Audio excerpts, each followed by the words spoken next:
Bonsoir, mesdames et messieurs. Tout nos vœux le meilleur pour la nouvelle année et très heureux de vous retrouver dans le cadre de cet exercice de redevabilité, le premier de la nouvelle année 2026. Et donc, nous espérons que l'année qui commence sera une année pleine, belle, remplie de santé, des succès dans toutes vos initiatives. Nous sommes encore présents pour continuer le travail de redevabilité. Et ce soir, nous aurons à nouveau le ministre d'État, ministre de la Justice. Bonsoir, monsieur le ministre d'État, ministre de la Justice, et bienvenue à ce nouvel exercice de redevabilité où nous allons essayer de faire le tour des actions que vous avez entreprises depuis votre arrivée dans ces secteurs stratégiques. Nous aurons l'occasion de faire le point sur plusieurs initiatives, notamment que ce soit en ce qui concerne les réformes que vous avez engagées, mais aussi sur le front judiciaire qui va nous permettre de faire en sorte que ceux qui commettent des crimes puissent en répondre. Mais en premier, avant que nous ne puissions rentrer dans les vifs du sujet de ce soir, je voudrais revenir sur ce que nous avons fait à Luanda cet après-midi. Je reviens de Luanda où j'ai accompagné le président de la République qui est retourné en Angola à l'invitation du président João Lourenço, président en exercice de l'Union africaine, pour discuter justement de la situation sécuritaire dans l'est de notre pays et de la nécessité de poursuivre les efforts pour ramener la paix. Au terme des échanges avec le président de la République, le président Lourenço a appelé à un cessez-le-feu immédiat. L'initiative des Luanda n'est pas une initiative qui vient remplacer celle qui existe déjà de Doha avec les fils, le M23, et de Washington avec le père, le Rwanda. Et donc c'est en tant que président de l'Union africaine qu'il a pris cette initiative dans l'espoir que des efforts combinés puissent permettre à nos populations dans l'est de la République démocratique du Congo de recouvrer la paix. Je voudrais, avant que nous ne puissions entrer dans les vifs du sujet aujourd'hui, écouter la réaction du président de la République après la déclaration qui avait été lue par les autorités angolaises, marquant l'engagement du président Lourenço dans cet appel au cessez-le-feu.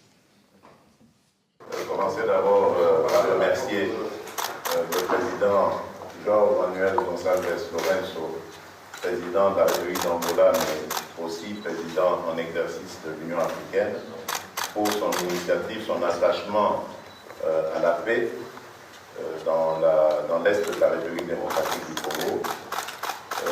Et comme je vous l'avais dit il y a quelques jours, il m'avait fait des propositions que je trouvais très intéressantes pour cela, mais qui commencent d'abord par un cessez-le-feu immédiat et inconditionnel. Et je le dis ici au nom de la République démocratique du Congo que je souscris totalement à cette initiative et que nous sommes prêts à aller dans ce sens-là dès que nous aurons un retour de la part du président João Manuel Gonçalves Lourenço, que je tiens encore une fois de plus à remercier pour son engagement en faveur de la paix. Voilà, le président Lourenço qui est reconnu comme champion de l'Union africaine pour la paix. Nous aurons sûrement l'occasion de pouvoir revenir sur cette actualité avec d'autres détails. Monsieur le ministre d'État, monsieur le ministre de la Justice, je vous remercie de vous prêter à cet exercice de redevabilité. Je sais que ce matin, dans le cadre de votre action, vous étiez à côté du vice-premier ministre, ministre de l'Intérieur, pour des audiences foraines, notamment en ce qui concerne la lutte contre la criminalité à Kinshasa.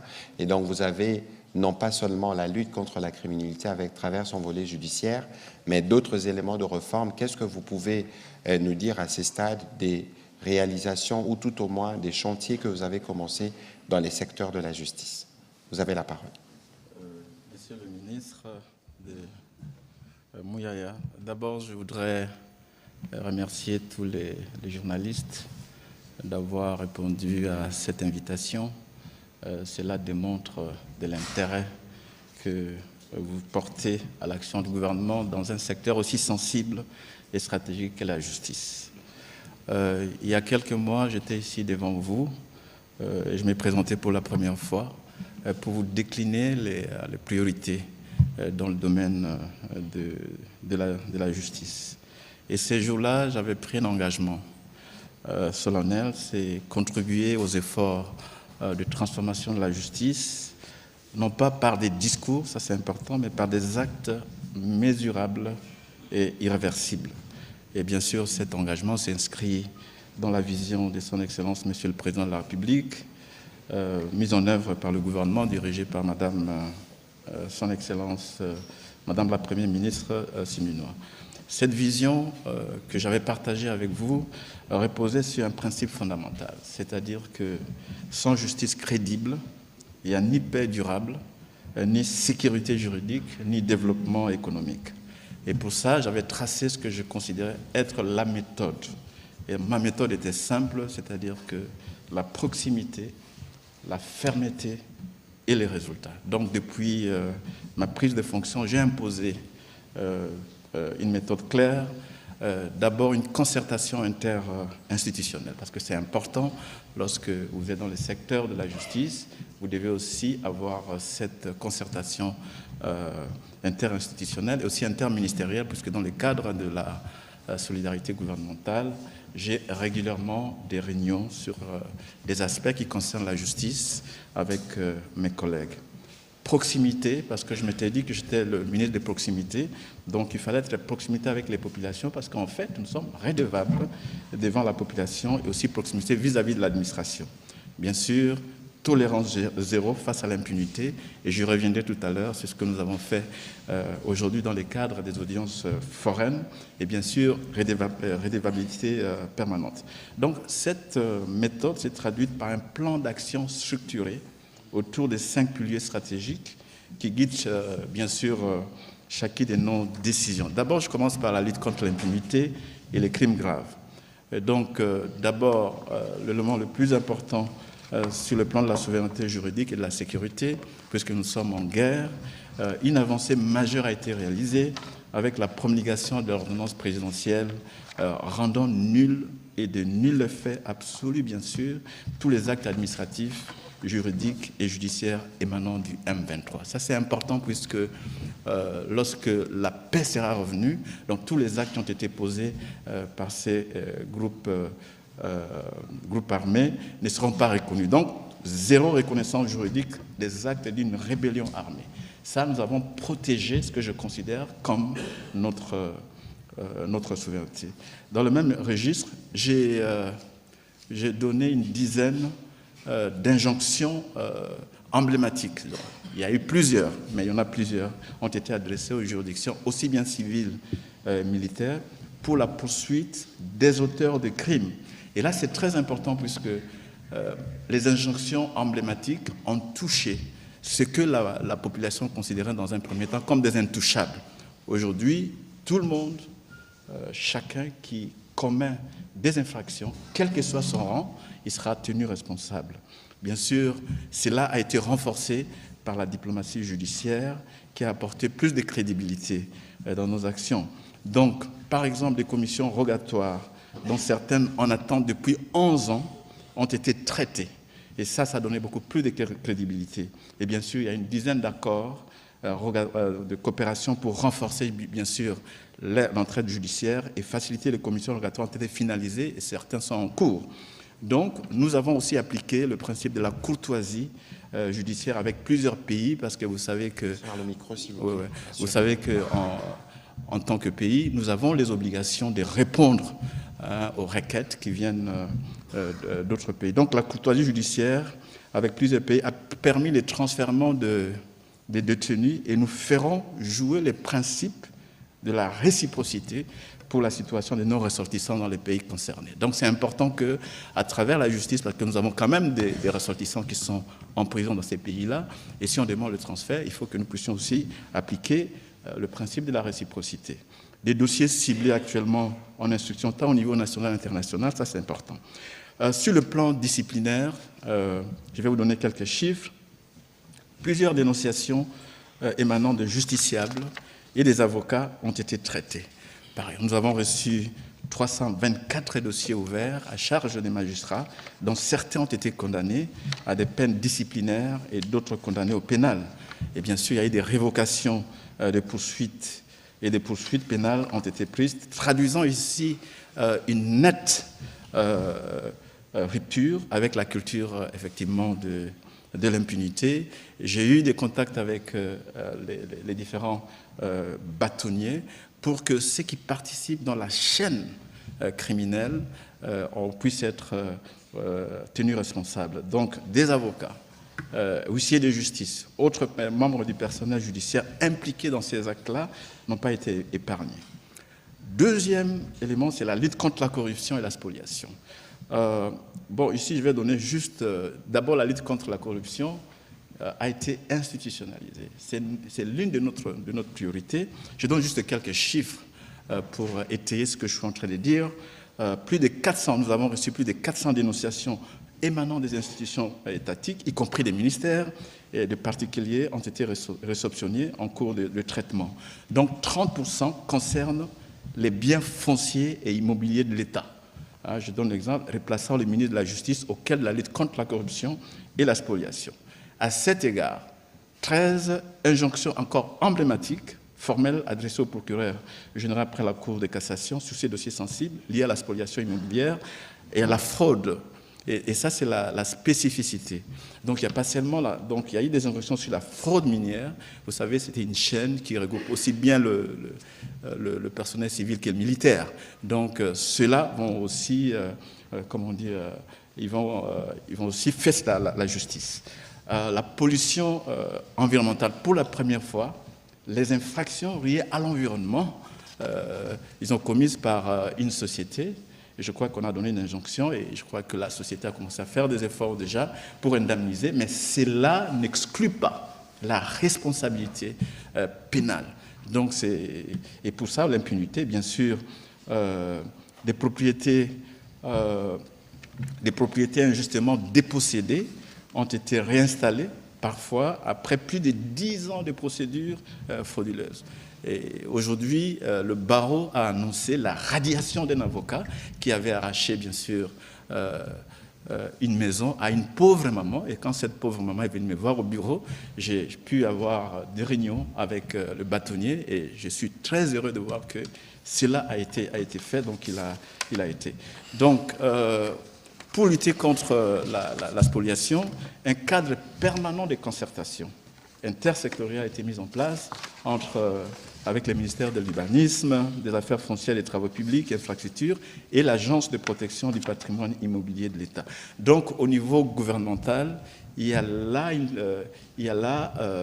ce que je peux dire, une action conjointe pour lutter contre ces phénomènes de spoliation, parce que la plupart, je n'ai pas de statistiques exactes à cet égard, mais la plupart des dénonciations que nous recevons au ministère, la plupart des cas devant les cours des tribunaux concernent la spoliation immobilière et foncière. Donc nous nous trouvons dans une situation d'insécurité totale et pour cela, nous devons être très fermes et je pense qu'on va continuer. Et là, je me réjouis que de la promulgation de la loi scellée, de la collègue Scellé, qui a été promulguée et qui va mettre l'accent... Madame Onel Selewi, la ministre des Affaires foncières.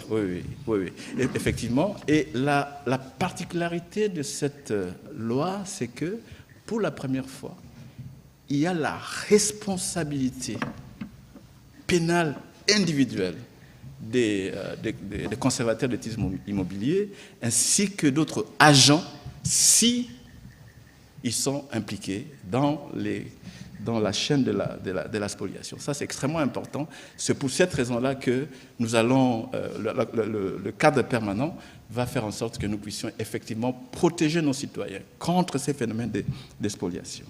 Justice de proximité, je peux éventuellement dire que j'ai effectué, depuis que j'ai pris fonction, j'ai visité une vingtaine de localités dans 6 provinces et qui ont bénéficié d'une itinérance. Ça, c'est extrêmement important puisque vous ne pouvez pas faire des réformes si vous n'allez pas à l'écoute, si vous ne faites pas l'évaluation de besoins.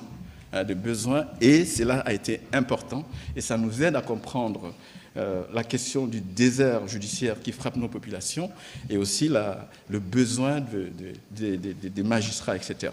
Sur le plan carcéral, nous avons, et ça c'est important de le dire, c'est que nous avons reçu 800 dossiers des demandes de libération conditionnelle de détenus et nous les avons examinées. Et c'était important que nous puissions mettre de l'ordre parce qu'avant cela, il y a eu des gens qui ont commencé à financer ces opérations pour qu'ils puissent libérer des personnes qui n'étaient pas détenues. Après examen, donc, il y a eu 270 détenus qui ont bénéficié de libération conditionnelle rigoureuse, strictement encadrée par la loi.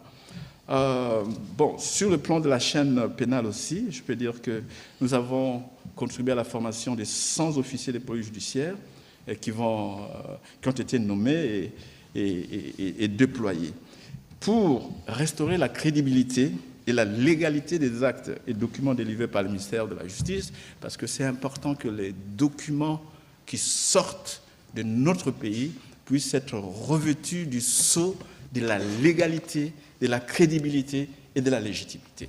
Aujourd'hui, les questions, les papiers, les documents qui sortent de chez nous, ça donne ça. J'ai abrogé le permis de culte qui avait été instauré parce qu'il n'était pas légal.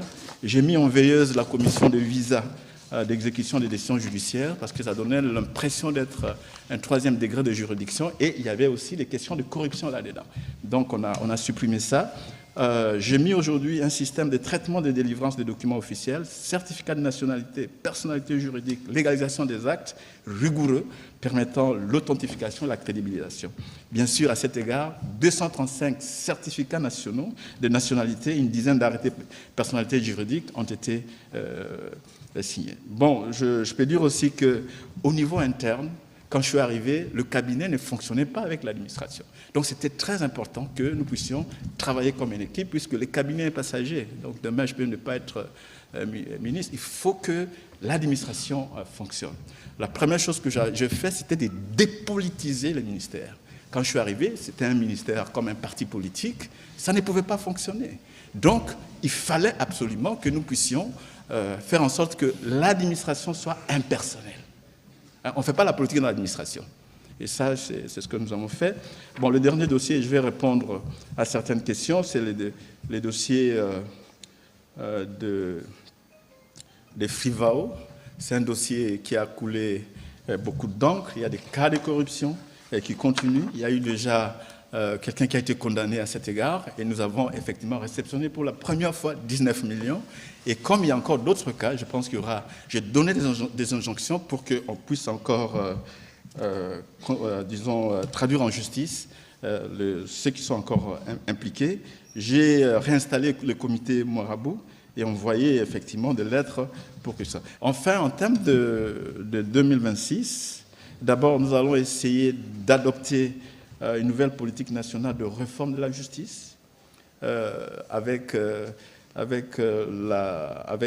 collaboration avec le Conseil supérieur de la magistrature. Il y aura un déploiement progressif de 2500 magistrats. Nous allons accélérer des réformes législatives. Bientôt, il y aura une ordonnance-loi qui va être signée pour la création d'un tribunal pénal économique et financier. Bien sûr, les poursuites vont s'intensifier contre la corruption et les crimes graves.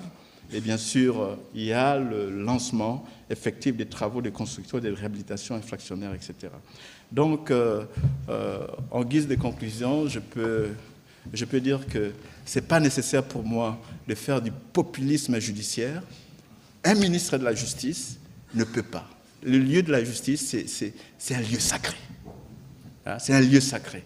Et donc, il faut appliquer la loi, appliquer la politique gouvernementale telle que voulue par le président de la République et la Première ministre. Et c'est ce que je fais. Donc, ceux qui me reprochent de ne pas parler, je ne le ferai pas. Je ne le ferai pas. J'appliquerai la loi et je parlerai quand c'est nécessaire, comme aujourd'hui. Merci. Merci, Monsieur le ministre, de ces tours d'horizon qui partent justement de la situation d'abord dans l'Est, parce qu'il y a des actes qui sont posés et que les Congolais qui y sont doivent savoir que c'est des actes sont de nul et de nul effet, mais aussi de d'autres réformes que vous avez portées au niveau du ministère de la Justice. Évidemment, les défis, les chantiers sont grands par rapport à l'immensité du pays, mais il y a une volonté politique qui fera que nous pourrons atteindre des résultats. On va commencer la série des questions avec Madame Joséphine Mawete.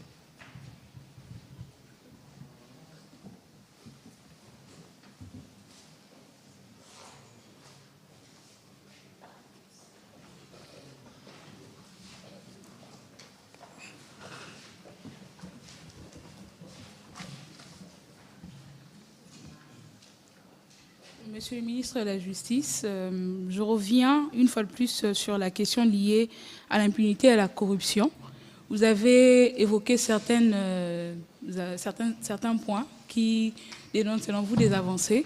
Est-ce que pouvez-vous nous dire concrètement en quoi ces actions traduisent une réelle rupture avec ces pratiques du passé?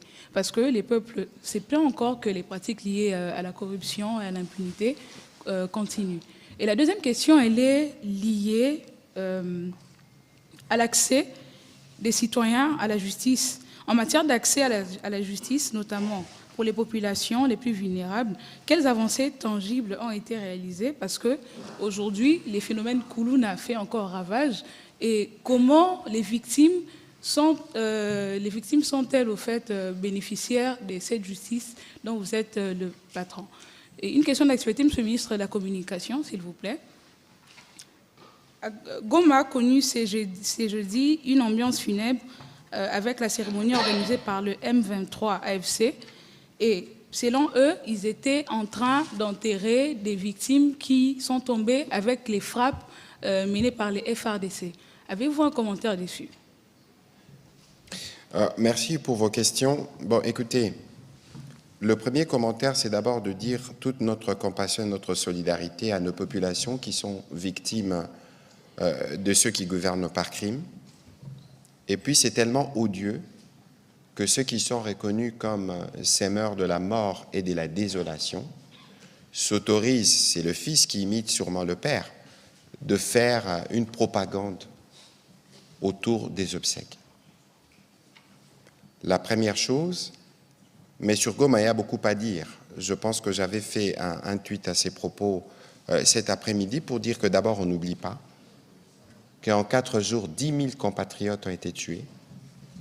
On n'oublie pas qu'en juillet, plus de 300 compatriotes de la communauté Hutu principalement ont été massacrés.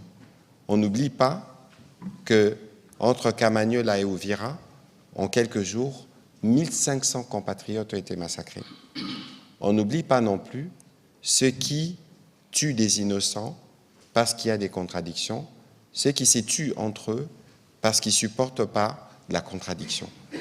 Alors, lorsque ceux qui sont reconnus comme tels s'autorisent à faire ce qu'ils ont fait aujourd'hui, c'est juste le paroxysme de l'indécence et de l'inhumanité. Comment vous pouvez penser organiser un événement de propagande, parce que nous avions déjà appris de bonnes sources ce qui se préparait, interdire aux uns aux autres d'enterrer leurs morts, parce qu'il y avait besoin de faire ces shows, malheureusement, sur des compatriotes qui sont morts. C'est que les Congolais doivent retenir, et c'est ce qu'on disait un peu en liminaire ici, parce qu'il n'y a aucun acte posé dans ces contextes par ces criminels qui restera impuni. Ce que les Congolais doivent retenir, c'est que nous sommes mobilisés. Nous sommes mobilisés, non seulement que nous sommes des cœurs avec nos compatriotes de Goma, de Bukavu, de toutes les parties qui sont sous occupation, mais nous sommes aussi solidaires de leur courage, de leur bravoure, parce qu'ils ne ratent aucune occasion, malgré les intimidations, à exprimer leur ras-le-bol face aux crimes des occupants. Je crois que le message à retenir ce soir, c'est le message de notre détermination à libérer nos populations qui sont sous les jougs de ces criminels, mais c'est aussi le message de la justice. Peut-être qu'à ces propos, le ministre de la Justice, avant qu'il ne réponde à d'autres questions, il pourra dire un mot sur le sujet, mais je crois qu'il y a une limite. Vous pouvez être inhumain, vous pouvez être cruel, mais vous pouvez à certains égards, par respect pour les morts, observer une certaine limite, et ce n'était pas le cas aujourd'hui, et ce n'est pas surprenant lorsqu'on connaît les pratiques du père. Voilà. Monsieur le ministre. Merci. Je voudrais juste renchérir sur ce que le ministre Mouyaya vient de dire en ce qui concerne le scénario que nous avons vu à l'est du pays. Nous compatissons pour ces morts, dont certains sont nos compatriotes. Mais au-delà de ça, ce qui est plus important, c'est que tous les rapports des Nations Unies, des ONG qui sont crédibles, ont reconnu la responsabilité individuelle et collective des M23 dans dans ce qui se passe. Il nous revient, et c'est pourquoi j'avais toujours dit que nous avons la souveraineté en matière de justice, et il viendra un moment opportun que nos juridictions vont se saisir de ces cas. Le fait de faire ces scénarios n'enlève en rien cette responsabilité. C'est ce que nous devons retenir parce qu'il s'agit des crimes imprescriptibles. Imprescriptibles, les crimes de guerre, ainsi de suite. Deuxièmement, sur le plan diplomatique, certaines de ces personnes-là ont été sanctionnées par le Conseil de sécurité, par l'Union européenne. Donc, on a suffisamment de preuves qui démontrent leur responsabilité dans tout ce qui se passe. Mais ce qui est à déplorer, c'est faire un scénario, on a eu des allégations qui sont allés chercher des corps des gens dans les morgues, etc., pour faire cette cérémonie macabre. C'est ce que nous déplorons parce que les morts ont droit au respect. Et c'est important. C'est important parce que ces morts appartiennent aux familles. Et c'est ça que nous allons effectivement faire. S'agissant de la pratique de l'impunité, je pense que je vous ai donné quelques chiffres. Vous savez, j'ai pris fonction seulement en août, le 8 août, et je commençais à être opérationnel le 12. Et en quelques mois, nous avons fait un effort de traduire en justice certains acteurs qui participaient dans la chaîne de l'impunité, ainsi de suite. Donc, il y a eu des injonctions, si vous ne savez pas, c'est-à-dire qu'on a référé ces cas qui concernaient le personnel militaire devant la juridiction militaire, les civils, ainsi de suite. J'ai répété ici, j'ai donné un exemple de cette maman qui avait perdu sa maison pendant des années, et nos relations, c'est ça la collaboration avec le barreau, parce que même quand j'étais parti à Kananga, dans les grands Katanga, j'ai eu le même message avec le barreau, et je me réjouis que le barreau aujourd'hui a déjà sanctionné un avocat qui participe. C'est la lutte contre l'impunité. Donc c'est une lutte lent et constant. C'est ce que nous allons effectivement faire. Mais je pense que nous avons cette année dit que tolérance zéro. Aujourd'hui, je venais de signer 2 injonctions, dont certains concernaient les cas de corruption dans un ministère. Vous voyez, ça sont des choses qu'on fait éventuellement faire.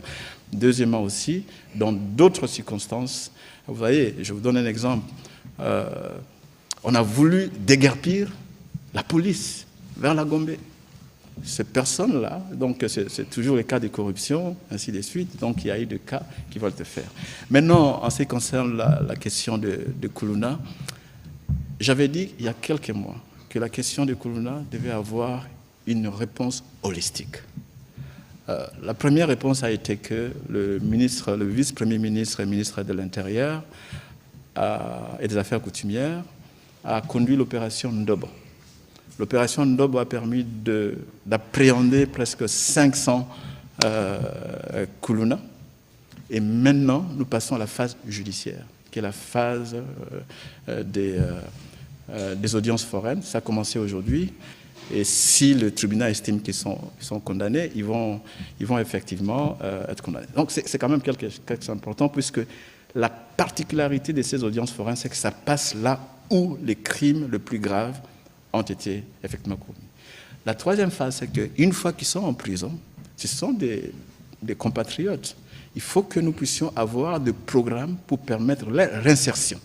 Et aussi s'assurer que ce qui s'est passé, parce que la réalité, certains de ces Kuluna que vous avez vus là-bas avaient été libérés illégalement de la prison de Makala. Et ils sont rentrés, quand ils sont sortis, ils ont commencé à commettre des crimes. Donc je les ai vus, certains d'entre eux, je les connaissais déjà sur ces cas. Donc la justice de la proximité est là, donc c'était la réponse. Deuxième réponse accès à la justice, c'est que dans nos voyages, nous avons remarqué que certaines juridictions, surtout les tribunaux de paix, ne fonctionnaient plus depuis presque 8 mois. Pourquoi? Parce qu'il n'y avait pas assez de juges. Donc, si la justice ne fonctionne pas, les gens ont d'autres méthodes pour se faire justice. Donc, ce que nous sommes en train de faire, c'est que les magistrats qui ont été nommés, ils vont être déployés justement pour répondre à cette désert judiciaire. C'est ce que je suis en train de faire. Donc, on fait un travail progressif pour permettre à ce que la justice soit plus proche de la population. C'est dans ce cadre-là que je suis allé à Demba. À Demba, depuis l'indépendance, on m'a dit que c'était la première fois qu'on voyait un ministre à Demba. À Demba, dans le Kasaï central. Au Kasaï central, à Demba, je suis allé inaugurer un tribunal de paix. Et c'était une fête, parce que les gens ont vu que la justice avait été maintenant proche de la population. Donc nous allons continuer dans ces efforts pour rendre la justice plus proche de la population, parce que c'est notre redevabilité. S'assurer que cette justice-là a des moyens de dire le droit. Cette justice-là fonctionne à la crédibilité et à la légitimité de la population, parce que les décisions sont rendues, bien sûr, au nom du peuple, mais par le président de la République et à travers la justice. Voilà. Voilà, on va prendre les prochaines questions de M. Éric Izami.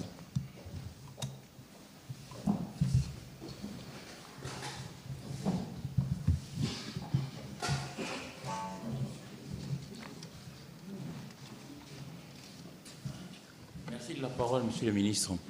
Alors, Monsieur le ministre Onguefa, je voudrais savoir, avant vous, il avait été dit que dans notre appareil judiciaire, il y a aussi l'existence de certains magistrats véreux. Alors, je voudrais savoir si, depuis que vous êtes là, s'il y a eu des enquêtes comme pour le dénicher et déférer devant la justice pour qu'ils subissent la rigueur de la loi, comme vous-même vous le dites. Et puis, deuxièmement, je voudrais savoir, parce que, bon, vous avez dit ici qu'il y a certains prisonniers qui avaient été libérés illégalement, mais on note aussi que chez nous, il y a par moment certaines personnes qui ont eu à voler, par exemple, une poule, se retrouvent à Makala.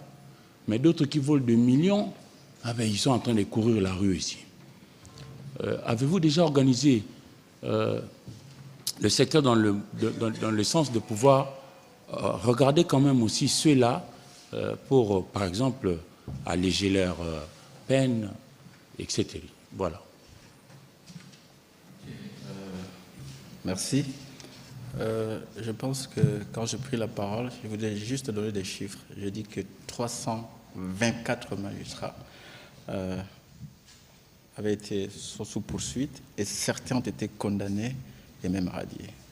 Vous voyez, je ne suis pas là pour citer leur nom. Et je pense que lorsque j'ai eu la réunion de concertation, puisque nous avons créé un cadre permanent de concertation avec le Conseil supérieur de la magistrature, et là, je peux vous dire avec certitude que le Conseil supérieur de la magistrature a pris 2 mesures, aussi bien disciplinaires que pénales, etc., contre les magistrats véreux, et certains ont été condamnés et ils sont à Makala.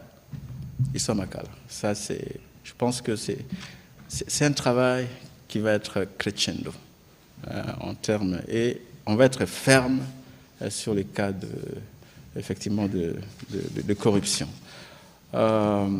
Maintenant, la question de ceux qui volent un téléphone ou des millions, donc ça dépend, parce que dans les cadres, par exemple, de Koulouna, ils tuent en volant un téléphone. Oui, ils tuent en volant un téléphone, et tandis que les autres volent 1 million.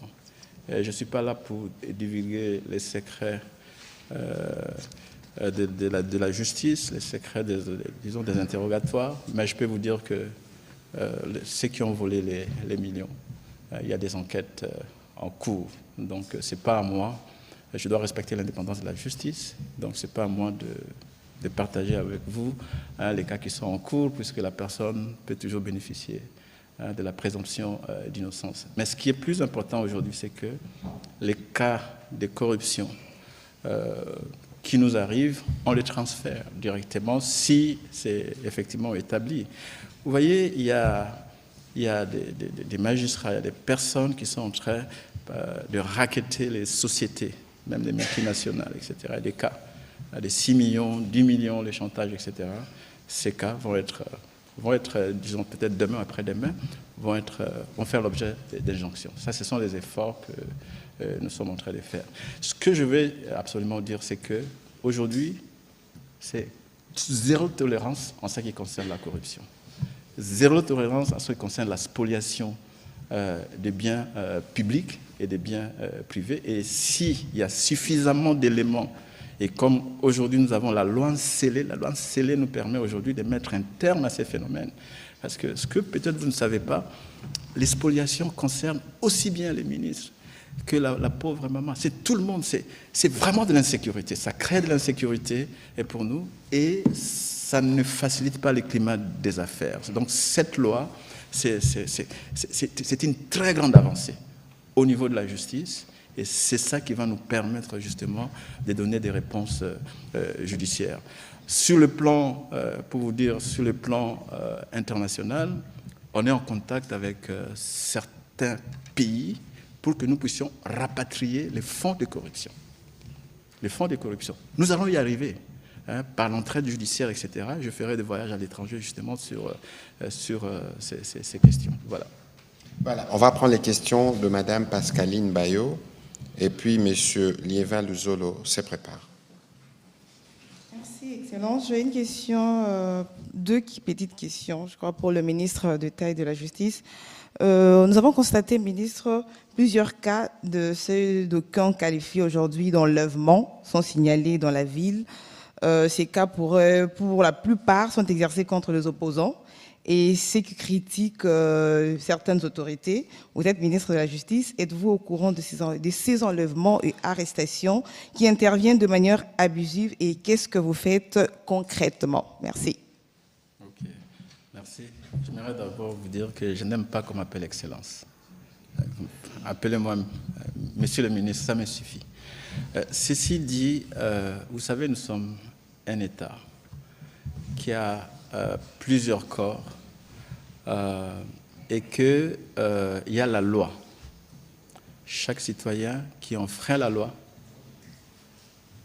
doit en répondre. Et ça, c'est aussi quelque chose que vous devez absolument faire. Nous avons aussi la loi sur le numérique. Aujourd'hui, les gens se permettent d'insulter les gens sur les réseaux sociaux, de dire n'importe quoi, etc., au lieu de se focaliser et sur des faits. Sur des faits, on calomnie les uns, etc. Ça, c'est la première chose qu'on doit faire. C'est-à-dire que quand vous posez un acte, et vous devez aussi être conscient que quand vous violez la loi, vous allez faire la loi. C'est ça qu'il faut dire. En ce qui concerne les opposants, nous appliquons la politique du pays dans l'administration de la justice. Nous veillons à ce que ceux qui sont arrêtés, la procédure puisse être légalisée. Si par exemple les gens ont été arrêtés pour suspicion d'atteinte à la sûreté de l'État, etc., il faut savoir une chose, c'est qu'il y a des détentions administratives. Pour des questions liées aux atteintes à la sécurité de l'État, il y a une manière de mener les enquêtes. Les enquêtes peuvent durer. Mais nous, au niveau de la justice, nous demandons toujours à ce que cette situation puisse être légalisée. Je vous donne un exemple, puisque c'est ce que vous allez... Les généraux, certains, les cas, ils sont maintenant en dolo, après que l'enquête qui a fait longtemps, ainsi de suite, ont été maintenant amenés et ils vont être jugés. Pour nous aussi, nous sommes les conseillers juridiques du gouvernement, donc notre rôle aussi, c'est d'attirer l'attention, de donner des conseils pour que seule la légalité prévale. Seule la légalité prévale. C'est ce que nous faisons. Les cas qu'on nous dit que voilà, les gens ont été enlevés, non. Quelquefois, des gens ont été arrêtés. Et lorsqu'on mène les enquêtes, certains sont effectivement libérés. Et quand ils sont libérés, ils ne les disent pas. Ils ne les disent pas. Mais nous suivons tous ces cas-là. Mais nous ne pouvons pas nous interférer lorsque les OPJ à compétences restreintes sont en train de mener les enquêtes. Nous attendons et nous allons nous assurer que, effectivement, soit ils sont libérés s'il n'y a pas de preuves, et s'il y a des preuves, que le cas puisse être connu devant les causes des tribunaux. Ça, c'est notre rôle. Merci. Voilà, merci. On va prendre les questions de Liévin Luzolo, puis M. Touver-Rundi se prépare. Monsieur le ministre de la Justice, félicitations pour tout ce que vous avez mis en place comme réforme depuis votre accession. à ce ministère. Alors ma question est celle-ci, la première. Êtes-vous rassuré qu'aujourd'hui, avec la promulgation de la loi Nsele, que vous plébiscitez tout à l'heure, vous mettrez fin au phénomène folio, quand on sait qu'il y a des officiers de l'armée, des magistrats et des cadres de l'agent de l'administration publique qui y sont impliqués? La deuxième question, c'est par rapport à la fraude minière dénoncée au Katanga. Où en êtes-vous aujourd'hui avec les enquêtes? Et puis la troisième petite question, on vous a entendu, je ne vais pas parler de se plaindre au moins du budget qui est mis à votre disposition par rapport à la grandeur du pays. Vous pouvez nous dire, depuis votre avènement à ce ministère, quels sont les mécanismes générateurs de recettes que vous avez déjà mis en place? Merci. Voilà. OK. Monsieur le ministre d'État. OK, merci. Je vais commencer par la dernière question. C'est la modicité du budget pour la justice.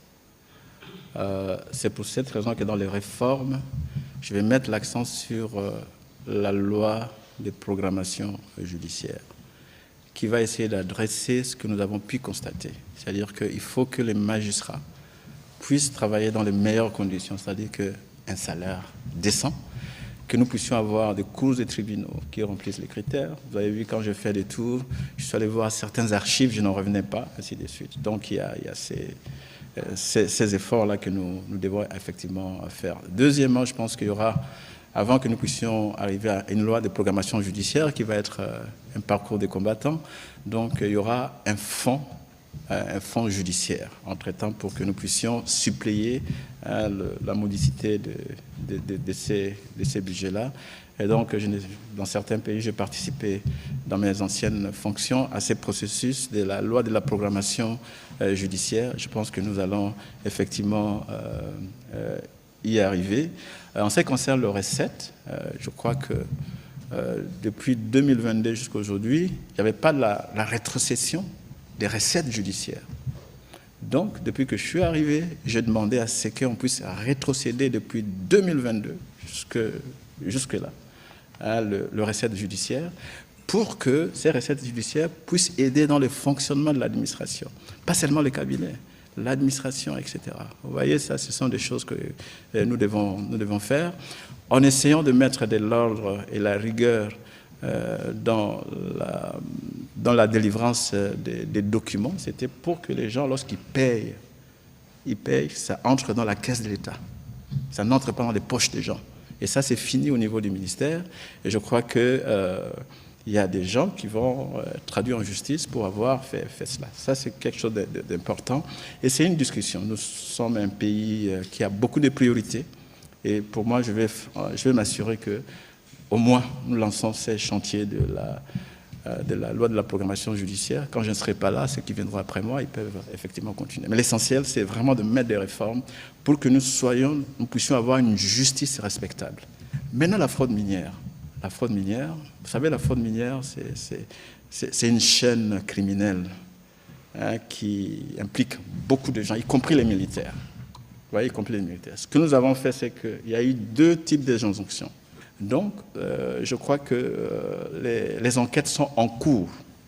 Et je pense que je suis en train de suivre pour s'assurer, à travers l'inspection des affaires judiciaires et pénitentiaires, qu'effectivement, ceux qui font les enquêtes ont des moyens pour continuer à mener les enquêtes. Et puis, bien sûr, que ça doit donner l'exemple, puisque ça rassure dans les climats des affaires. Et donc, on va essayer de pousser pour ça. Pour le phénomène folio, avant, il y avait presque un vide juridique. Donc, il y avait l'irresponsabilité des agents de l'État. Ils pouvaient faire ce qu'ils pouvaient faire. Par exemple, vous venez, on va mettre... Par agent de l'État, qu'entendez-vous, conservateur? Oui, conservateur des titres immobiliers, tout ce qui travaille dans l'administration foncière, immobilière, etc. Je vais vous donner un exemple. Le phénomène des Michopo. Je ne sais pas si vous connaissez ça, j'ai appris ça pour la première fois ici. Le phénomène Michopo, c'est quoi? C'est que une chaîne, donc le magistrat, l'avocat, le greffier, l'agent, donc ils essayent de soutirer les vrais documents et les remplacer par le faux document. Donc ils vont jusque dans les entrailles C'est pour qu'on appelle ça les phénomènes Michopo. Donc, cette loi va mettre un terme à ça, puisque l'agent qui va faire ça, il sera tenu pénalement responsable, ce qui n'était pas le cas avant. Je vous ai donné l'exemple de l'avocat qui a été radié au barreau de la Gombe. C'est déjà quelque chose. Je pense que nous avons aujourd'hui cet instrument important, légal important, qui va nous aider à adresser cette question. Et j'attends de ma collègue Onege de me transférer tous ces dossiers qu'il a qui concernent les phénomènes de Michopo, y compris le ministre de l'Urbanisme. Vous vous rendez compte que dans la ville de la Gombe, Kinshasa, Gombe, la maison, pardon, dans la commune de la Gombe. Dans la commune de la Gombe, la majorité des maisons de l'État ont été spoliées. Alors il faut que nous puissions arriver à récupérer ces maisons de l'État. C'est les maisons de l'État. Quelqu'un qui fait un contrat... Ce n'est pas déjà trop tard pour certains cas? Non, ce n'est pas trop tard. Si la personne prétend qu'il a acquis cette maison parce qu'il a mis 2 millions... Et qu'il dispose de titres de propriété? Oui, titre de propriété, mais nous allons faire une évaluation. Et c'est ça, il faut faire une évaluation. Parce que vous avez vendu à vil prix dans une procédure qui n'était pas effectivement légale. Vous avez mis combien? On va demander. Aujourd'hui, la maison a autant. Vous avez mis autant. Soit vous ajoutez le surplus pour qu'on vous laisse. Mais on va essayer de faire cet exemple. Et je pense que le ministre de l'Urbanisme est en train de faire un travail très colossal, de répertorier tous les cas des maisons de l'État qui ont été spoliées. Parce qu'après tout, l'administration est permanente. C'est quand même notre pays. Ce n'est pas parce que vous êtes ministre à un moment donné, vous allez profiter du fait que vous êtes ministre de la Justice, vous occupez la maison de la Justice et vous devenez par la suite propriétaire. D'abord, il y a un conflit d'intérêts. Ça, il y a un conflit d'intérêts. Et ça aussi, c'est un vide juridique que dans notre pays, nous n'avons pas encore une loi sur le conflit d'intérêts. Et bien sûr, dans ces réformes-là, il y aura une loi sur la corruption qui est sur le chantier. Et nous allons faire en sorte que nous puissions aussi avoir une loi sur le conflit d'intérêts. Parce que le grand problème que nous avons au sein de notre administration, c'est que, bien sûr, indépendamment du code de bonne conduite qu'il y a là-bas, etc., il y a beaucoup de cas de conflits d'intérêts. Et ce sont des conflits d'intérêts qui sont à la base de la corruption, de la spoliation, etc. Donc il faut mettre un terme à cela. Et je pense que dans les réformes que nous sommes en train de mener, nous allons élever. Il y a même un ministre qui a été victime. Il y a un ministre qui a été victime de ces cas de spoliation. Des cas de spoliation, victime. Il essaie maintenant de récupérer cette maison pour que la maison retourne au ministère. Je pense que nous allons y arriver. Voilà, je rappelle que la loi dont vous parlez, c'est la loi numéro 2562 du 30 décembre 2025 portant régime général de biens, régime foncier et immobilier et régime de sûreté, la loi qui a été portée par notre collègue Onege Sele. Nous aurons l'occasion évidemment de revenir parce qu'il est important que nul n'ignore la loi, un peu comme ces principes de droit. Monsieur Touver-Oundi, allez-y pour votre question. Monsieur le ministre, les magistrats sont en formation. Ils viennent de différentes juridictions. Aujourd'hui, peut-on s'attendre que votre essaimage dans les cadres de la justice de proximité, ceux qui sont en train d'être formés auront le bon bagage pour éviter la corruption qui gangrène la justice. Et je voulais terminer par une question d'actualité. Monsieur le ministre de la Communication, vous revenez de Luanda. Vous avez accompagné les chefs de l'État. Le Nord Kivu, le Sud Kivu et le reste attendent le retour de la paix réellement. Qu'est-ce qui a été dit sur le retour de la paix à l'est du pays? Et il s'est dit dans les différents bureaux, entre guillemets, non autrement identifiés, que vous avez parlé du dialogue inclusif à Luanda. Pouvons-nous en savoir davantage?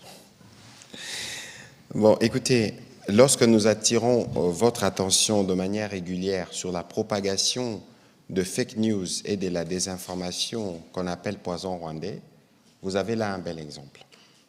Je crois que le président de la République s'est rendu à Luanda le 4 janvier dernier. Nous y sommes retournés aujourd'hui 4 jours plus tard. Et chaque fois que le président de la République est parti, il y a eu une communication de la présidence angolaise et de la présidence congolaise. Je pense qu'aujourd'hui, il y a une communication qui est très, très, très claire. Le président Lorenzo, qui est président en exercice de l'Union africaine, c'est en cette qualité qu'il a invité le président de la République pour discuter. Vous aviez suivi que le président de la République parlait des propositions qui lui ont été faites par rapport à la situation sécuritaire. Aujourd'hui, nous y sommes retournés et vous avez suivi tout à l'heure ce que le président de la République a donné comme réaction, parce que le président Lorenzo, au-delà des initiatives qui sont organisées à Washington entre la République démocratique du Congo et le Rwanda, le père, et l'initiative de Doha entre la République démocratique du Congo et le fils M23, en tant que président en exercice de l'Union africaine et au regard de la situation sur le terrain, il a estimé qu'il était important à son niveau de lancer cet appel au cessez-le-feu parce que c'est le point de départ. Que ce soit Doha, que ce soit Washington, c'est une exigence qui malheureusement, dans les faits, n'est pas respectée. Nous connaissons les méthodes du père, nous connaissons les méthodes du fils, nous avons l'exemple d'Ouvira. Et donc, bien au-delà de ce qui est attendu des médiateurs américains qataris, en tant que président de l'Union africaine, il a estimé qu'il était en position de lancer cet appel. Je n'ai pas envie de rappeler son passé, parce qu'il était, avant de devenir président de l'Union africaine, médiateur du processus de Luanda, et que le président de la République, séance tenante, a dit notre disponibilité. Et donc aujourd'hui, il y aura sûrement une suite, parce que le président de l'Union africaine va s'entretenir avec les autres partis qui sont concernés pour voir la suite qui y sera donnée. Ici, ce n'est pas un nouveau processus qui commence, mais c'est un effort, un appel du président de l'Union africaine, et il est en droit de le faire du fait qu'il soit aussi reconnu comme champion de la paix. Ensuite, pour revenir sur la question du dialogue, d'abord, ce qu'il faut savoir, c'est que le président de la République a déjà donné son accord. Sinon, on ne disposerait pas aujourd'hui d'une feuille de route. Nous avons une feuille de route qui a été conjointement établie par les équipes SCC-SENCO avec les équipes des églises portées par l'évêque Eji Bayamapia, et ils ont eu l'occasion de travailler avec le cabinet du président de la République. Il existe une feuille de route, mais que par la suite, il y a une question des séquençages. Parce que, qu'on ne nous trompe pas, peut-être que vous pouvez avoir la réponse à la question, est-ce que si les dialogues se tiennent aujourd'hui, nous sommes jeudi, est-ce que demain, vendredi, le Rwanda arrête ses actions hostiles qui durent 30 ans dans notre pays? Parce que puisqu'on parle de dialogue, on peut considérer que Washington, c'est aussi un dialogue avec un médiateur américain. Vous avez vu la réalité qui a suivi sur le terrain. À Doha, c'est aussi un dialogue avec le médiateur qatari. Vous voyez ce qui se passe sur le terrain. Mais alors, est-ce que si nous nous réunissons dans le cadre de ces dialogues, est-ce que la réalité sur le terrain changera le lendemain? C'est une question. Je dois rappeler ici que l'origine de la crise est sécuritaire. La crise que nous connaissons, c'est une crise qui est due à l'agression rwandaise. Nous n'avons pas de crise politique en République démocratique du Congo, encore moins de crise de légitimité, parce que le président a été élu à 73%. C'était un plébiscite. Et donc, il faut que cela soit bien clair. Et je vais terminer sur ce sujet en disant, comme j'aime à le dire, aller au dialogue, en Afrique, ça signifie laver les linges sales en famille, si je peux me permettre la formule. Mais les linges sales, on les sort. Et donc, nous irons dans un dialogue entre Congolais, mais avant d'y arriver, nous tous, nous savons plus ou moins c'est quoi le problème. Mais vous allez observer avec moi qu'il y a certains qui réclament à corps et à cri ces dialogues, qui ne sont pas en mesure de nommer le mal qui est connu. Le mal qui est reconnu mondialement, parce qu'il y a encore le rapport du groupe d'experts qui venait de sortir, qui détaille de la manière dont l'armée rwandaise, vous avez suivi ce qu'en avait dit l'ambassadeur américain aux Nations Unies, opère. Alors dites-moi, parce que nous voulons être patriotiquement congolais. Est-ce que vous pouvez être patriotiquement congolais et ne pas être en mesure de dénoncer le mal? Parce qu'on n'a pas besoin d'abord d'aller au dialogue pour reconnaître le mal qui se passe sur le terrain. Vous voyez tous les drames. En quelques jours, 10 000 personnes décédées à Goma. Vous venez des Goma, vous aviez vécu ces horreurs. Je vous ai parlé d'Uvira, je vous ai parlé de Rutshuru. Je peux encore vous donner des tas d'exemples. Mais tous les Congolais qui sont épris de paix, qui sont rattachés et qui pensent que nous devons aller à ces dialogues, qui, je le rappelle, doit se tenir ou se tiendra à Kinshasa, il ne faut pas penser que nous allons nous déplacer dans un quelconque pays pour parler des questions qui nous concernent, si nous sommes, nous tous, Congolais et patriotiquement Congolais. Donc il est important, en parlant de patriotisme, que certains s'assument, bien avant d'ailleurs qu'on arrive à cette échéance. Ce serait d'abord signe de solidarité, signe de respect pour nos morts qui sont utilisés aujourd'hui comme instrument de propagande par les fils qui imitent les pères. Je pense que sur ces sujets, cela doit être bien clair. Et donc pour terminer sur ce qui s'est fait à Luanda, nous pourrons évidemment revenir lorsque le président Lorenzo nous aura donné les feedbacks des autres parties engagées dans les conflits à partir de Washington ou des Doha, et nous allons voir ce que la suite sera. Voilà, Monsieur le ministre, je m'excuse d'avoir un peu pris plus de temps, mais c'était important de fixer les esprits sur ces sujets. Oui, je pense que c'était aussi important, même sur le plan de la justice. L'agression, c'est un crime international qui a été reconnu par les textes sur le plan international. Et la nature juridique de notre conflit appelle l'application de deux régimes. Donc, il y a comme c'est un conflit interne, ça c'est notre législation qui va faire, mais aussi l'élément extranéité, puisque nous avons la présence des troupes étrangères dans notre pays. Ça veut dire que quel que soit le dialogue que nous allons faire, etc., il y a la redevabilité qui doit être faite en matière judiciaire. Parce que la paix ne peut pas se construire dans l'impunité, surtout pour une guerre qui a duré pendant 30 ans.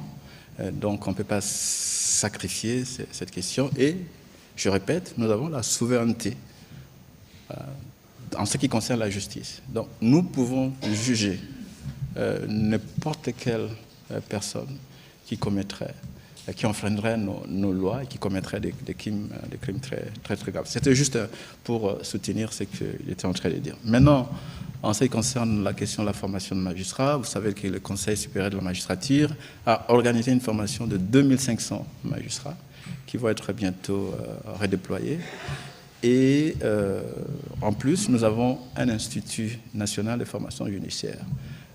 Et l'une des priorités pour nous, c'est une formation continue des magistrats.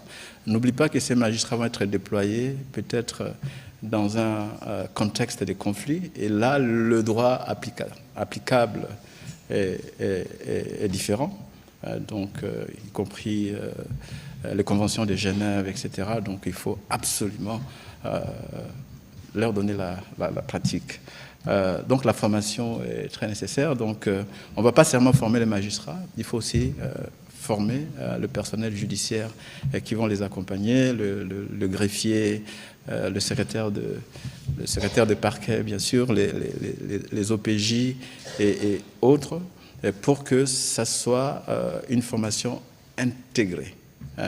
Bien sûr qu'aujourd'hui, on est confronté au vieillissement du personnel. Par exemple, en ce qui concerne les inspections, les inspecteurs judiciaires et pénitentiaires, nous avons au moins 100 qui sont retraitables.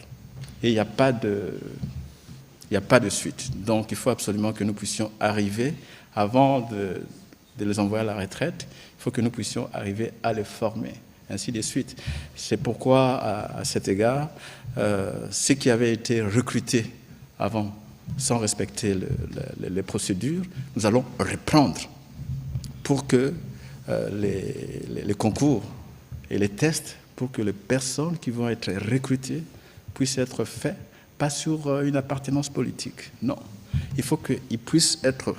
C'est sur la méritocratie, et ce sont des gens qui vont être là pendant 20 ans, 30 ans. Donc, nous avons intérêt à former de façon rigoureuse et de façon très professionnelle le personnel judiciaire. Ça, c'est vraiment une priorité. Et ça, c'est la base de l'état de droit. Lorsque vous avez un personnel judiciaire bien formé, et vous allez éviter tout ce que nous sommes en train de connaître aujourd'hui. Voilà, merci. On va prendre la dernière série de questions, Monsieur le ministre d'État, pour terminer cet exercice. Et nous allons commencer par Monsieur John Kanyunyu, Monsieur Blaise Shindani, Madame Nathalie Sekabouoro, et on va terminer par Monsieur Marlon Kachamou. S'il vous plaît, pour vos questions.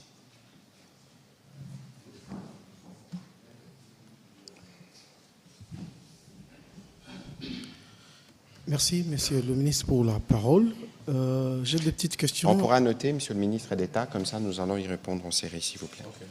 J'ai des petites questions adressées au ministre d'État, ministre de la Justice. Un professeur de l'UNIKIN a malheureusement été tué dans la nuit d'hier à aujourd'hui, ici à Kinshasa. Quelles mesures le ministre de la Justice envisage-t-il prendre dans cette affaire-là? La deuxième préoccupation, selon le rapport des experts des Nations Unies, des crimes ont été commis par la FC-23, soutenue par le Rwanda. Il y a aussi dans une autre partie de notre pays des crimes commis par d'autres groupes armés, dont le plus virulent est l'ADF.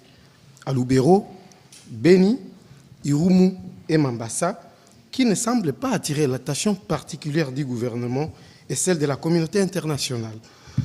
Pensez-vous, Monsieur le ministre d'État, que justice sera rendue un jour aux victimes et quel est votre commentaire sur les récents rapports des experts des Nations Unies sur les crimes commis dans la partie orientale de notre pays? Merci beaucoup. Voilà. Monsieur Blaise Shindani. Merci, Monsieur le ministre, pour la parole. J'ai une toute petite question pour le ministre de la Justice.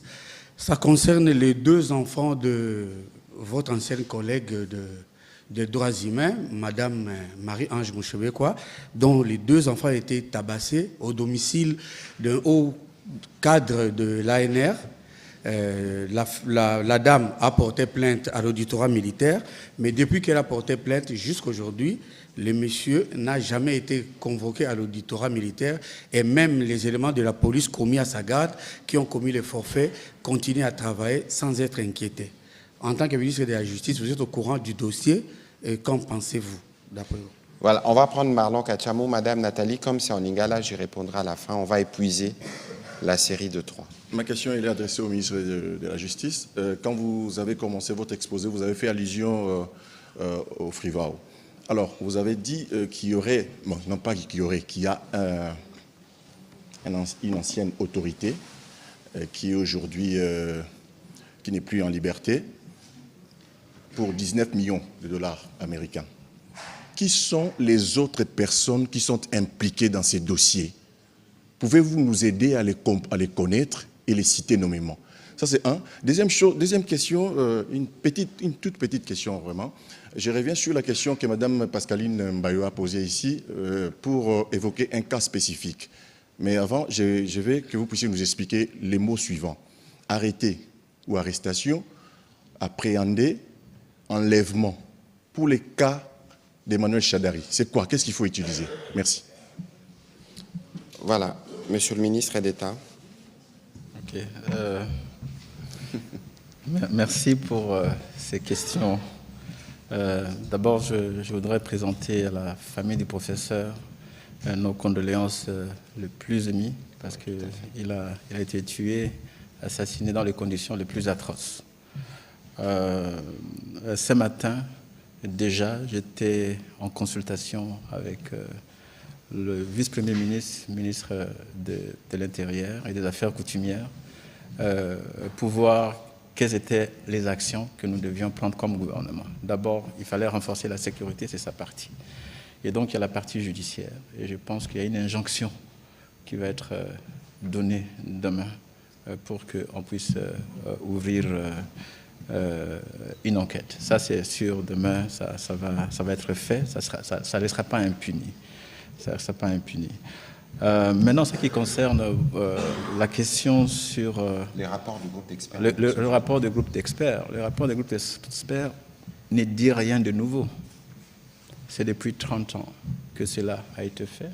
Et vous savez que les Nations Unies à Genève, nous étions là avec le ministre Mouyaya pour nous assurer que les Nations Unies mettent en place une commission d'enquête internationale sur la partie est du pays. Et lors de la présentation du rapport qui avait été fait par le Fact-Finding Mission, c'est la mission d'établissement des faits. La mission d'établissement des faits avait déjà indiqué que les crimes graves, les crimes contre l'humanité avaient été commis et attribués à ces éléments-là. Donc, ce qu'ils viennent faire, c'est juste renforcer ce que nous connaissons déjà. Je vous ai dit qu'en tant qu'État, au moment opportun, et quand cela viendra, nous allons prendre notre responsabilité pour que, indépendamment de tout ce qu'on dit, dialogue, etc., que la justice fasse son travail. Et la justice fera son travail. Parce que vous savez, il s'agit de crimes imprescriptibles. On peut ne pas les juger aujourd'hui, on peut les juger demain, après-demain, ainsi de suite. L'essentiel, c'est que les injonctions soient effectivement données. Maintenant, peut-être que, puisque la crise est beaucoup focalisée sur la partie est du pays, je peux vous dire que, aussi bien dans la partie orientale que les ADF, nous avons des ADF qui sont en prison. On connaît leur cas. Les autres groupes, aussi, il y a des enquêtes en cours, mais il ne m'appartient pas à ces niveaux de m'interférer dans l'administration de la justice et de commencer à dévoiler les noms des personnes. Je ne suis pas habilité à le faire. Moi, mon rôle, c'est de s'assurer que la justice va s'exercer et qu'il y a des moyens et qu'il n'y aura pas impunité.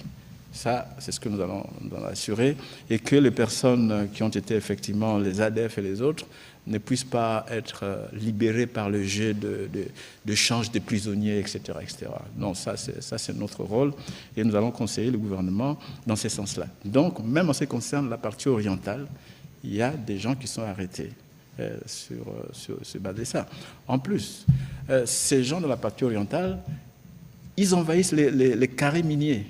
Ils commettent encore d'autres crimes, parce que c'est dans les contextes, l'exploitation, la spoliation de ressources naturelles dans un contexte de guerre, c'est un crime de guerre. C'est un crime de guerre. Donc, tout ça est effectivement documenté. En ce qui concerne les enfants de Madame la ministre Moshobekwa, comme vous le savez déjà, qui concerne les allégations liées au service qu'ils avaient, etc. J'ai pris ces préoccupations très au sérieux, puisque j'ai reçu Madame Moshobekwa dans mon bureau, et je l'ai écoutée, effectivement, écouter ses préoccupations, et j'ai recueilli les éléments que j'estimais être nécessaires. Puisqu'il avait porté plainte, donc l'affaire est déjà devant les cours et tribunaux, devant la justice militaire. Donc, tout ce que je sais, c'est prendre acte et faire le suivi. S'assurer que la justice va effectivement faire son travail et voir si les faits sont établis et que la personne qui s'est sentie responsable puisse effectivement être condamnée. Donc, il y a ça.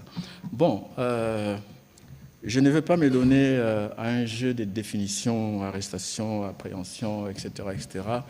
Ce n'est pas la politique ici. Si un service qui a un mandat spécifique au niveau de l'État appréhende quelqu'un pour des raisons que moi je ne connais pas comme ministre de la Justice, n'oublie pas que nous sommes en situation de guerre, et que certaines déclarations peuvent enfreindre les lois nationales. Pour moi, ce qui est plus important, c'est que l'enquête soit menée, et si la personne n'est pas guilty, on le fait. Pour moi, ce qui est plus important, c'est justement de s'assurer que toute procédure est légalisée. Toute procédure est légalisée. Et c'est ça que nous allons continuer à faire. Je sais que pour des sensibilités politiques, on essaie de politiser les cas, mais en tant que ministre de la Justice, je vous assure que je suis ça, puisque j'ai déjà reçu les gens de PPRD qui sont venus parler de tous ces cas, et je les rassurais. Parce que je suis le ministre de la République. Je ne suis pas un ministre d'un parti politique. Donc, j'ai affaire à des compatriotes. Quand ils viennent vers moi, je le reçois, sans égard de leur appartenance politique, tribale ou autre. En ce qui concerne Frivao, ici aussi, donc, il y a eu un premier procès. Pour la première fois, une personne a été condamnée. Les 19 millions ont été retournés. Et je vous rassure que les 19 millions sont dans la caisse de l'État. Ça, c'est une première victoire. Parce que généralement, les gens volent de l'argent, mais on ne récupère pas. On ne récupère pas cet argent-là. C'est quand même une très bonne jurisprudence. Maintenant, il y a la deuxième partie où il y a des allégations qui concernent plusieurs acteurs. Vous savez, dans le cas de Frivao, il y a eu des gens qui ont mis des listes des fausses victimes. Des fausses victimes pour avoir de l'argent. Quelqu'un s'est retrouvé avec toute sa famille dedans, ainsi de suite. Et donc, on a demandé à ce qu'on ouvre une enquête, et je signais aujourd'hui une injonction pour que tous ces cas-là puissent être éclaircis. Mais ce n'est pas à moi d'indiquer les noms de personnes. Je dis, voilà les faits qui ont été portés à notre attention, et nous demandons au procureur général, au procureur de cassation, de faire son travail. Et c'est important pour nous parce que cet argent, ça fait partie de la crédibilité de notre État. On a eu cet argent en fonction d'un jugement qui a été rendu par une cour internationale. Donc il faut absolument que cet argent serve aux victimes, et que ça ne peut pas servir dans les poches des gens. Et je crois que c'est ça que nous sommes en train éventuellement de faire. Et indépendamment de ça, il y a aussi un autre cas qui a été ouvert par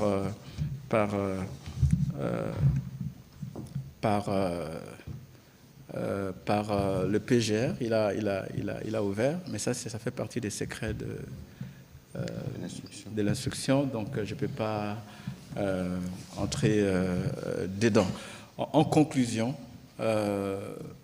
depuis que je suis ministre de la Justice, j'essaie de suivre tous les cas pour m'assurer que la légalité prévaut. Vous voyez, je vous ai donné l'exemple de tous ces généraux-là qui étaient sous investigation, instruction. Maintenant, ils sont de l'autre côté, et ainsi de suite. Donc, on a légalisé la procédure. Donc, cette procédure a été menée par des OPJ, par des structures qui ont le statut d'OPJ à compétences restreintes. Donc, il peut amener parce que ce sont des domaines assez spécialisés. Et donc, pour nous, nous devons assurer que c'est la légalité. Et d'ailleurs, les procès sont publics. Donc, à Ndolo, vous pouvez aller, vous allez voir qu'ils ont droit à leurs avocats, ainsi de suite. Et s'ils sont trouvés qu'ils ne sont pas responsables, je pense qu'ils seront effectivement libérés. Ce que je peux éventuellement dire. Tosi Lisa. Ponangai. Pona ministre Mambi Masembo. Kasi na koyiko tunata mibale. Ya liboso tomoni ete obetaki penza moboko na maimatali kobundisa kanyaka. Kasi soki tokotala penza na mozindo makambo mazali koba. Okoki kotalisa biso penza na molaito na mokuse nini tokoki kosimba maye wana ekomi wapi. Soki koki kotalisa biso yango ya mibale ezali nini? Code de la route yango pe ezali mobeko. Kasi tozali komona ete bakonzi, bino bakonzi. Poza koto sangotin okomona immatriculation bofiniki yango. Nzokande sengeli emonisama. Nini ope koki kochama na bisika pote yango etosama penza. Matondo mingi. Bon, ngape na tundio botondi. Kanyaka na lopoto za nini? Corruption. Je crois que nakoyano na mituna wana soki kulutu azana moelo kwa kubakisa. Omoni il faut koyeba ke o tobenga na lopoto lutte contre la corruption yo mo traduire en na lingala. Bitumba contre... Hein? Eza exercice moko permanent. Oyo ya motuya et photo lobawa, c'est qu'il y a une volonté d'abord dans les chefs ya mokonzamboka et moko pour lutter contre la corruption. Au moni le lombo canabiso, au-delà de la perception au batu balobaka tozamboka moko corrompu. Mais eza na ba effort ebele au tosala ka boyebi ben bobetaka lisolo mingite. Lelo soki na lobby totala depuis 2019. Ti lelo soki botali o tobenga na lopoto programme tozaka nango na ba FMI Banque mondiale. Jamais tu échoues na moko. Ba programme wana ezalaka ba expert wana ba ye batali misolo boza nango. Batali pe ba secteur oyo il faut bo prioriser. Donc ezaneti na habité ko soki na kiolo ba ezaneti moi co-gestion ndenge te salelaka. Plus on s'améliore, plus on a des appuis. Yango sali ke mbule otozana ba appui ebele. La kisi que na bitumbo ya corruption au-delà ya dispositif légal otozali nango, il y a oyo biso tosalaka au quotidien. Je crois que le ministre de la Justice pourra peut-être dire 2-3 mots en français pour me compléter. Alors, namotuna na oyo asuka spécifiquement. Oyo lobi makambu ya code de la route. Tosito le bango awa. Biso ba membre du gouvernement. Président Asia Beta Sete na makambu wana. Makambo etali deuxième bande. Makambo etali ba plaque. D'ailleurs, ils appellent une instruction moko ba pesa na ba service de sécurité que ba tebele pe ba koma komiko sa neti ba kondi. Il y a une réglementation au ezako salama na niveau ministère intérieur ou eko pekisa batu bachaka ba gyrophare na mituka. Ozomo na mutu ache gyrophare azipiki plaque. Ba mituka o ya biso ba membre du gouvernement et ebani. Mutumo pa okyo kenda sombi kaka même mutuka wana. L'air azipiki plaque ache gyrophare. Yule romoni okokanisa nini. Yango eza interdiction salama pona couvrir ba plaque parce que kokipe kozala facteur ya insécurité. Biso toza wa mikolo toza un système azala ekenge mais soki mutu kezo tambola quel que soit mutu azana kati. O mokondi ou pas, ozana droit à kozipika plaque ta. Parce que soko zipiki plaque et que ça les forfaits barolanda ondeni. Donc nyonso wana ezana maboko. Ministre intérieur, je crois que la mikolezali koya toroyambaye awa poto sala état général et la situation au plan sécuritaire à kokote la biso na moi bozindo po baimboka bayeba que soki mutu akeko tchesa gyrophare il faut ko pekisa e azana ngondingi sate. Et je pense qu'au niveau du code de la route, il y a des règles au Tokotala pour na roibanenga robongisa. Monsieur le ministre, un petit commentaire sur la corruption. Oui, je pense que vous avez suffisamment donné des éléments pertinents, mais je peux juste ajouter qu'en dehors du cadre légal, nous avons aussi d'autres structures qui ont été mises en place par l'État. Nous avons l'Agence pour la lutte contre la corruption. Nous sommes en train de mettre aussi en place d'autres structures d'échange. Et récemment, j'avais participé à une conférence internationale à Doha où je suis allé représenter l'État. Et nous avons partagé avec les autres pays les bonnes pratiques qui ont déjà été faites des bonnes pratiques faites dans notre pays dans la lutte contre la corruption. Comme le ministre Mouya l'a dit, c'est un combat de tous les jours. On ne peut pas éradiquer la corruption immédiatement, donc c'est un processus. Donc on met les bases légales avec les instruments légaux pour qu'on lutte contre la corruption. Et je pense que je l'ai dit, que non seulement qu'à travers la coopération judiciaire, nous allons aussi récupérer le fonds de corruption, les fonds qui ont été acquis de la corruption, qui sont à l'étranger. Et d'ailleurs, dans ce sens-là, on est déjà en pourparlers avec d'autres États d'autres États européens pour que les fonds qui ont été spoliés ici et qui se retrouvent dans leur pays puissent être bénéficiés au peuple congolais. Et nous allons aussi voir à travers, parmi nos voisins, arriver aussi à créer des mécanismes pour éviter l'évasion fiscale, pour éviter tout ce que nous avons, le transfert illégal de fonds, etc. C'est pourquoi on met l'accent sur la coopération judiciaire. Donc c'est là où la diplomatie judiciaire joue aussi un rôle important, puisque la majorité des personnes qui spolient les pays, ils n'investissent pas ici, ils investissent à l'étranger. Donc, il faut que nous puissions avoir un cadre qui nous permet de rapatrier le fonds dans notre pays. Et je suis certain qu'on va y arriver, puisque d'ici là, nous aurons la possibilité de rapatrier les premiers fonds. Voilà. Merci beaucoup, Monsieur le ministre d'État, ministre de la Justice, pour le premier exercice de redevabilité de cette année. On a fait le tour du sujet au niveau du secteur de la justice et vous nous avez donné des indications sur les réformes, mais surtout sur la lutte contre l'impunité, contre les crimes qui sont commis dans l'Est de la République spécifiquement avec cette agression. Mais qu'est-ce que nous pouvons retenir en quelques lignes de vos grandes lignes pour l'année 2026? Bon, je pense que nous allons continuer, nous allons intensifier la lutte contre la corruption. Donc, on avait dit déjà tolérance zéro. Nous sommes déjà en programme avec les Fonds monétaires internationaux pour que nous puissions commencer à amorcer les processus de digitalisation de notre administration judiciaire.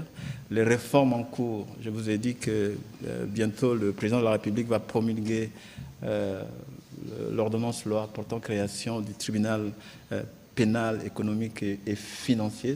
C'est quand même un grand... Ce qu'on appelle parquet financier? Ouais. Non, le parquet va être rattaché, au tribunal. Donc, c'est quand même des priorités. Nous allons commencer le processus de construction et de réfection des prisons. Donc, c'est aussi une priorité.